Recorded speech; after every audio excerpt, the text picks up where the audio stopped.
సభకు ముఖ్య అతిథులుగా విచ్చేసినటువంటి ప్రదేశ్ కాంగ్రెస్ కమిటీ అధ్యక్షులు మహేష్ కుమార్ గౌడ్ గారికి చప్పట్లతో స్వాగతం పలకాల్సిందిగా విజ్ఞప్తి. అదేవిధంగా ఏఐసిసి ఓబీసీ డిపార్ట్మెంట్ కోఆర్డినేటర్ గా ఇక్కడికి విచ్చేసినటువంటి గౌరవనీయులు శ్రీ లేఖరామ్ సాహు గారు, మాజీ శాసనసభ్యులు ఛత్తీస్గఢ్, సంజయ్ పాల్ గారు, మిత్రులు ఏఐసిసి కోఆర్డినేటర్, అదేవిధంగా ఈ సభకు విచ్చేసినటువంటి తెలంగాణ రాష్ట్ర కాంగ్రెస్ పార్టీ ఓబీసీ కార్యవర్గ సభ్యులకు, జిల్లా కాంగ్రెస్ అధ్యక్షులకు అందరికీ కూడా పేరు పేరున కృతజ్ఞతలు, అభినందనలు తెలియజేసుకుంటున్నాను. పిసిసి అధ్యక్షులు రాకముందు దాదాపు 2 గంటల నుంచి ఈ సమావేశం జరగడం జరుగుతుంది అన్న అధ్యక్షుల వారికి తెలియజేస్తున్నా. అనేక మంది జిల్లా అధ్యక్షులు, అనేక మంది రాష్ట్ర కార్యవర్గ సభ్యులు, వైస్ చైర్మన్లు కూడా అనేక అంశాలు స్థానికంగా వాళ్ళు ఉన్న పరిస్థితులను కానీ వారి జిల్లాలో జరుగుతున్న విషయాలను కానీ వారు ప్రస్తావించారు. అయితే మీరు వచ్చేసరికి సమావేశం సరిపోవడం వల్ల అవన్నీ క్రోడీకరించి తమరి దృష్టికి తీసుకురావాల్సిందిగా వారందరి విజ్ఞప్తి మేరకు మీకు కొన్ని అంశాలు మీ దృష్టికి తీసుకొస్తున్నాను. ఇవాళ ఇక్కడ కూర్చున్నటువంటి Telangana Pradesh Congress committee OBC department లో ఉన్నటువంటి ప్రతి ఒక్క ఇక్కడ కూర్చున్న నాయకుడు కూడా గతంలో యువజన కాంగ్రెస్ లో ఎన్ఎస్యులో పనిచేసి ఖచ్చితంగా కాంగ్రెస్ పార్టీ పట్ల, కాంగ్రెస్ సిద్ధాంతాల పట్ల నిజమైన విశ్వాసం కలిగి నిఖార్సైన నాయకులు మాత్రమే ఇక్కడ కూర్చున్న విషయాన్ని మీకు దృష్టికి తీసుకొస్తున్నాను. కాంగ్రెస్ పార్టీలో ఇక్కడ కూర్చున్న నాయకులందరికీ, జిల్లా అధ్యక్షులకు కానీ ఓబీసీ కార్యవర్గ సభ్యులందరికీ కూడా బలహీన వర్గాల పట్ల, బీసీల పట్ల ఒక కమిట్మెంట్ ఉన్న వాళ్ళు మాత్రమే ఇక్కడ ఉన్నారన్న. గతంలో స్థానికంగా ఎన్ని ఇబ్బందులు వచ్చినా గానీ, గత బీఆర్ఎస్ ప్రభుత్వంలో, బీజేపీ ప్రభుత్వంలో గానీ వాళ్ళతోటి ఎన్ని ఒత్తిళ్లు వచ్చినా గానీ, ఎన్ని ఇబ్బందులు వచ్చినా గానీ మొక్కవోని ధైర్యంతో కాంగ్రెస్ పార్టీ సిద్ధాంతాలను భుజాలను ఎత్తుకొని కాంగ్రెస్ పార్టీకి అండగా నిలబడుతూ, కాంగ్రెస్ పార్టీ అధిష్టానం ఎవరిని నిర్ణయించి ఏ ఆదేశం ఇచ్చినా గానీ స్థానికంగా ఉన్నటువంటి బీసీ నాయకులందరూ కూడా ఒక్క తాటి మీదకి వచ్చి పనిచేసి వాళ్ళందరికీ గెలుపు కోసం కృషి చేసిన విషయాన్ని మీకు ఈ సందర్భంగా గుర్తు చేస్తున్నాం. ఇవాళ మా అందరి అదృష్టం, ఇక్కడ మీ అందరి అదృష్టం, మనమందరం ఇక్కడ కూర్చున్నాము, మనందరం బలహీన వర్గాలకు సంబంధించిన వాళ్ళమే. మనందరి అదృష్టం ఇవాళ తెలంగాణ ప్రదేశ్ కాంగ్రెస్ కమిటీ అధ్యక్షులుగా గౌరవనీయులు పెద్దలు మల్లికార్జున్ ఖర్గే గారు, రాహుల్ గాంధీ గారు, సోనియా గాంధీ గారు కూడా ఆశీర్వదించి ఇవాళ మరొక బలహీన వర్గాల ముద్దుబిడ్డైనటువంటి మహేష్ కుమార్ గౌడ్ గారిని ఇవాళ తెలంగాణ ప్రదేశ్ కాంగ్రెస్ కమిటీ అధ్యక్షులుగా నియమించడం మనందరి అదృష్టంగా మీ అందరికీ సందర్భంగా తెలియజేస్తున్నాం. మహేష్ కుమార్ గౌడ్ గారి ఆధ్వర్యంలో ఈ తెలంగాణ రాష్ట్రంలో ప్రభుత్వం ఏర్పడ్డాక ఇవాళ కులగణన జరిగినా గానీ, 42% రిజర్వేషన్లు జరిగినా గానీ, ఇవాళ డిసిసి ప్రెసిడెంట్ విషయంలో కూడా అత్యధిక 33 జిల్లాల్లో అత్యధిక మంది బలహీన వర్గాలకి, బీసీలకు అవకాశం కల్పించడంలో గానీ, అదే విధంగా నిన్న జరిగినటువంటి సర్పంచ్ ఎలక్షన్లలో గానీ మనకు బలహీన వర్గాలకు అనేక మందికి అవకాశాలు కల్పించడంలో మహేష్ కుమార్ గౌడ్ గారి పాత్రని ఒకసారి సభాముఖంగా మీ అందరికీ కూడా తెలియజేసుకుంటున్నాను. మిత్రులారా, ఇంతకు ముందు అనేక మంది చాలా ఆవేదన వ్యక్తం చేసిండ్రు, మాకు అవకాశాలు రావడం లేదు, స్థానిక నాయకులు మమ్మల్ని ఎదగనీయడం లేదు,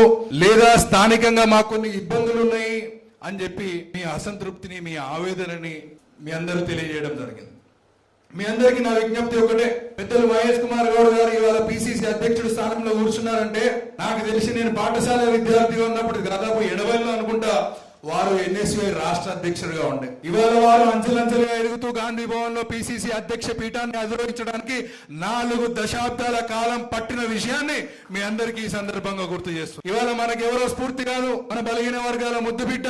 రేపొద్దున దేవుడు ఆశీర్వదించి మనందరి సహకారం ఉంటే ఖచ్చితంగా ఈ రాష్ట్రంలో ఎంతో పెద్ద స్థాయికి ఎదిగేటువంటి మన ముద్దు బిడ్డ మహేష్ కుమార్ గౌడ్ గారు ఇవాళ మనందరికీ స్ఫూర్తిగా నిలబడుతున్నారు అని చెప్పి మీకు ఈ సందర్భంగా తెలియజేసుకుంటున్నాం. వారు బలహీన వర్గాలుగా, ముద్దుబిడ్డగా, పిసిసి అధ్యక్షుడిగా వారు వచ్చినప్పటి నుంచి మీరు కాంగ్రెస్ పార్టీ నాయకులుగా, జిల్లా అధ్యక్షులుగా, కార్యవర్గ సభ్యులుగా మీరు మీ స్థానికంగా ఉన్న మీ జిల్లాల్లో, మీరు మండలాల్లో, మీ గ్రామాల్లో వాతావరణాన్ని చూడండి ఒకసారి.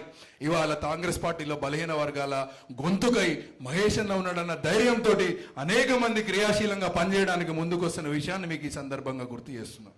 ఇవాళ ఈ సభ యొక్క ముఖ్య ఉద్దేశం, All India Congress party KC Venugopal గారు, రాహుల్ గాంధీ గారు, సోనియా గాంధీ గారు ఒక పిలుపునిచ్చారు మనకి. మహాత్మా గాంధీ గ్రామీణ ఉపాధి హామీ పథకానికి తూట్లు పడే పరిస్థితులు వచ్చినాయి. ఈరోజు ఆ పథకానికి ఎట్టి పరిస్థితులలో తూట్లు పడకూడదని చెప్పి ఆ కార్యక్రమాన్ని దేశ స్థాయిలో, రాష్ట్ర స్థాయిలో, జిల్లా స్థాయిలో, మండల స్థాయిలో, గ్రామ స్థాయిలో అందరూ కలిసికట్టుగా పోరాడాలని చెప్పి మనకి అక్కడ ఏఐసిసి ఆదేశాలు ఇచ్చినప్పటికీ ఇక్కడ రాష్ట్రంలో వాటన్నిటినీ కూడా విజయవంతంగా కార్యక్రమాలు మహేష్ గౌడ్ గారు, పిసిసి అధ్యక్షుడు మరియు ముఖ్యమంత్రి రేవంత్ రెడ్డి గారి ఆధ్వర్యంలో ఈ రాష్ట్రంలో జరుగుతున్న విషయాన్ని మీ అందరికీ గుర్తు చేస్తున్నాం. అయితే ఇవాళ తెలంగాణ ఓబీసీ డిపార్ట్మెంట్ కోఆర్డినేటర్గా ఢిల్లీ నుంచి విచ్చేసి ఇక్కడ మన కమిట్మెంట్ కూడా మనందరి యొక్క ఆలోచన ఏంటో కూడా తెలుసుకోవడానికి వాళ్ళు రావడం జరిగింది. ఖచ్చితంగా పిసిసి అధ్యక్షుల ముందే వారికి నేను మాటిస్తున్నా, మీ అందరి తరపున ఖచ్చితంగా ఈ మన్రేగాకి సంబంధించి మహాత్మా గాంధీ జాతీయ ఉపాధి హామీ పథకం విషయంలో మీరు ఎలాంటి పిలుపునిచ్చినా కానీ మీ జిల్లా స్థాయిలో కానీ రాష్ట్ర స్థాయిలో కానీ తెలంగాణ ఓబీసీ డిపార్ట్మెంట్ ముందుండి కొట్లాడుతుందని చెప్పి మీ అందరికీ తెలియజేస్తున్నాం. అదేవిధంగా ఇవాళ అజెండాలో పెట్టుకున్న మరో అంశం, గౌరవనీయులు పిసిసి అధ్యక్షులు ఇక్కడ ఉన్నారు. ఓబీసీ డిపార్ట్మెంట్ లో దాదాపు ఒక దశాబ్ద కాలం నుంచి అనేక మంది బీసీ కమిట్మెంట్ తోటి కాంగ్రెస్ కమిట్మెంట్ తోటి అల్లుపెరగని పోరాటం చేస్తున్న సైనికులు ఇక్కడ ఉన్నారన్న. ఇవాళ మీ ఆధ్వర్యంలో మీ నాయకత్వంలో 42% రిజర్వేషన్లు సాధించాము, కులగణన చేపట్టాము. మీ ఆధ్వర్యంలో మీ నాయకత్వంలో కొన్ని వేలాది మంది సర్పంచులు గెలిపించుకునే అవకాశం మా అందరికీ అదృష్టం కలిగింది. ఇంకొక విజ్ఞప్తి అన్న మా అందరి తరపున, ఇవాళ స్థానికంగా ఎన్నికలు రాబోతున్నాయి. ఎవరెవరైతే స్థానికంగా పొటెన్షియల్ ఉన్నారో వాళ్ళందరినీ గుర్తించి అక్కడ కొంతమంది నాయకులకు కొన్ని ఇబ్బందులు ఉన్నప్పటికీ, స్థానికంగా కుల సమీకరణలు ఉన్నప్పటికీ కూడా మా అందరి తరపున బలహీన వర్గాలకు గొంతుకగా మీరే మా అందరి కోసం కొట్లాడాలని చెప్పి మా తెలంగాణ ఓబీసీ డిపార్ట్మెంట్ తరపున విజ్ఞప్తి చేస్తున్నా. కేవలం బలమైన వాళ్ళని, స్థానికంగా బలంగా ఉన్న వాళ్ళని, అక్కడ ఖచ్చితంగా టికెట్ ఇస్తే గెలిచే వాళ్ళని గుర్తించి వాళ్ళనందరినీ కూడా మేము క్రోడీకరించి ఆ లిస్టు తీసుకొచ్చి మీకు ఇస్తాము.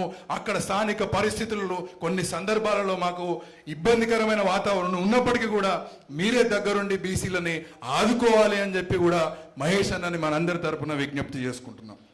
అలాగనే రాబోయే రోజులలో ఇవాళ మీనాక్షి నటరాజన్ గారు మొన్న జరిగినటువంటి పిసిసి ఎక్స్టెండెడ్ ఎగ్జిక్యూటివ్ మీటింగ్ లో కూడా చాలా స్పష్టమైన ఆదేశాలు ఇచ్చారు ముఖ్యమంత్రి గారికి, గౌరవ పిసిసి అధ్యక్షులు గారికి. రాబోయే రోజులలో నామినేటెడ్ పోస్టులన్నింటినీ కూడా భర్తీ చేయాలి అని చెప్పిండ్రన్న.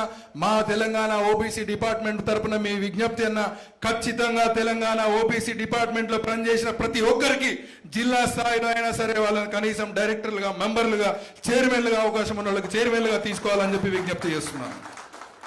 అదేవిధంగా రాబోయే రోజుల్లో మరి కొద్ది రోజుల్లోనే ఏఐసిసి నుంచి రాహుల్ గాంధీ గారిది ఒక బీసీల కార్యక్రమం ఇక్కడ జరగబోతుంది. ఆ కార్యక్రమానికి కూడా గౌరవనీయులు పిసిసి అధ్యక్షులు గారి ఆధ్వర్యంలో జరగబోతుంది. కాబట్టి మా సంపూర్ణ సహకారాన్ని బీసీ డిపార్ట్మెంట్ తరఫున తెలంగాణ ప్రదేశ్ కాంగ్రెస్ కమిటీ ఉంటుందని చెప్పి, రాహుల్ గాంధీ గారి సభని మీరు ఏ స్థాయిలో ఆర్గనైజ్ చేయదలుచుకున్నా మీరు లక్షలాదిగా తరలిరమ్మంటే లక్షలాదిగా తరలి రావడానికి, వేలాదిగా తరలిరమ్మంటే వేలాదిగా తరలి రావడానికి ప్రతి దానికి మేము సంసిద్ధులము అని చెప్పి మరొకసారి మీ అందరి తరపున అధ్యక్షుల వారికి తెలియజేసుకుంటున్నాం. అదేవిధంగా పిసిసి అధ్యక్షులకు మరో విన్నపం చేస్తున్నాం మీ అందరి తరపున. అన్న, మీరు రాకముందు జరిగిన దాంట్లో అనేక మంది అనేక రకాల ఆవేదన వ్యక్తం చేసినప్పటికీ మీరు వచ్చినాక మాట్లాడితే అది బాగుండదని చెప్పేసి వారందరి అంశాలు మీ దృష్టికి తీసుకొస్తున్నా. కొత్తగా నియమితులైన డిసిసి అధ్యక్షులందరికీ కూడా మీరు స్టాండింగ్ ఇన్స్ట్రక్షన్స్ ఇవ్వండి అన్న. డిసిసి అధ్యక్షులు ఎక్కడ వేదిక చేసినా జిల్లా కాంగ్రెస్ పార్టీ ఓబీసీ అధ్యక్షుడిని కూడా ఖచ్చితంగా ఆ వేదిక మీద పిలిచే విధంగా మీరు స్పష్టమైన ఆదేశాలు ఇవ్వాలని చెప్పేసి తెలంగాణ ఓబీసీ డిపార్ట్మెంట్ తరఫున మిమ్మల్ని విజ్ఞప్తి చేసుకుంటున్నా. మరొకసారి చివరి అంశం, మిత్రులారా, నేను గత 4-5 సంవత్సరాలుగా Telangana Congress party OBC department అధ్యక్షుడు ఉన్నప్పటి నుంచి కూడా ఆ రోజు ప్రతిపక్షంలో ఉన్నటువంటి కులగణన కోసం, జనగణన కోసం పోరాడినప్పటికీ, అనేకమైనటువంటి ఉద్యమాలు చేపినప్పటికీ, లాఠీలు తిన్నా, పోలీసులతో దెబ్బలు తిన్నా, జైలుకు పోయినా, ఏం చేసినా అల్టిమేట్ గా కాంగ్రెస్ పార్టీ జెండాని ఈ రాష్ట్రంలో ఎగిరేయాలి, ఈ రాష్ట్రంలో కాంగ్రెస్ ప్రభుత్వం రావడం కోసం నా కృషి ఎంత ఉందో నాతో పాటు ఇక్కడ కూర్చున్న వాళ్ళ అందరి కృషి కూడా అంతే ఉంది అని చెప్పి మరొకసారి మీ అందరికీ తెలియజేసుకుంటూ, ఇప్పటిదాకా మీరు చెప్పిన ఆవేదన కానీ, మీరు చెప్పిన ప్రతి అంశాన్ని కానీ, టికెట్ల విషయంలో కానీ, స్థానిక సంస్థల ఎన్నికల విషయంలో కానీ, మీ జిల్లా పార్టీలలో మీకు తగ్గుతున్న ప్రాధాన్యత విషయంలో కూడా మరొకసారి మహేష్ అన్నకు నేను విజ్ఞప్తి చేస్తున్నా. మీ అందరికీ ఖచ్చితంగా న్యాయం జరుగుతుంది అని తెలియజేసుకుంటున్నా. అదేవిధంగా మీ అందరికీ కూడా చివరిగా నేను మరొక ప్రమాణం కూడా చేస్తున్నా. చాలా మంది మాట్లాడుకుంటూ మా తెలంగాణ ఓబీసీ డిపార్ట్మెంట్ అధ్యక్షుడికి కేవలం చైర్మన్ పోస్ట్ ఇచ్చిండ్రు. మిత్రులారా, ఆలోచన చేయండి. కాంగ్రెస్ పార్టీ నాకు చాలా ఇచ్చింది. నేను ఎన్ఎస్యుఐ విద్యార్థి నాయకుడిగా ఉన్నప్పుడు ఎన్ఎస్యుఐ అధ్యక్షుడైనా, యువజన కాంగ్రెస్ అధ్యక్షుడైనా, జిల్లా ఓబీసీ కాంగ్రెస్ అధ్యక్షుడైనా, రాష్ట్ర ఓబీసీ కాంగ్రెస్ అధ్యక్షుడైనా దాదాపు 3 సార్లు నాకు టికెట్ రిజెక్ట్ చేసినా కూడా కాంగ్రెస్ పార్టీని కానీ, కాంగ్రెస్ కమిట్మెంట్ని కానీ నేను ఏ ఒక్క రోజు వదిలిపెట్టలేదు. మీ ఆవేదన నాకు అర్థమైంది. ఈ కాంగ్రెస్ పార్టీలో చిన్న పోస్టు పెద్ద పోస్టు అంటే ఏముండదు. ఈ కాంగ్రెస్ పార్టీ గాంధీ భవన్ సాక్షిగా గాంధీ భవన్ మూట్ల మీద ఉన్నటువంటి 6 స్తంభాలను చూడండి, అవి ఎంత నిటారుగా నిలబడి ఉంటాయో. ఈ కాంగ్రెస్ పార్టీలో మనకు ఊపిరినంతసేపు అంతే నిటారుగా నిలబడి కొట్లాడతాం మీ అందరి కోసం. ఖచ్చితంగా మీ అందరికీ న్యాయం జరిగే వరకు మీతో పాటు ఉంటా. మీకు ఎట్లాంటి ఆపద వచ్చినా మిమ్మల్ని ఆదుకున్న దానికి అందరికంటే ముందుంటా. ఎట్లాంటి త్యాగానికైనా పోరాటానికైనా సిద్ధంగా ఉంటా అని చెప్పి మరొకసారి మీ అందరికీ తెలియజేసుకుంటూ, అతి తక్కువ సమయంలో పిలవగానే ఇక్కడికి విచ్చేసినట్టు మీ అందరికీ కూడా పేరు పేరున కృతజ్ఞతలు, అభినందనలు తెలియజేసుకుంటూ సెలవు తీసుకుంటున్నాను మిత్రులారా. జై హింద్, జై కాంగ్రెస్.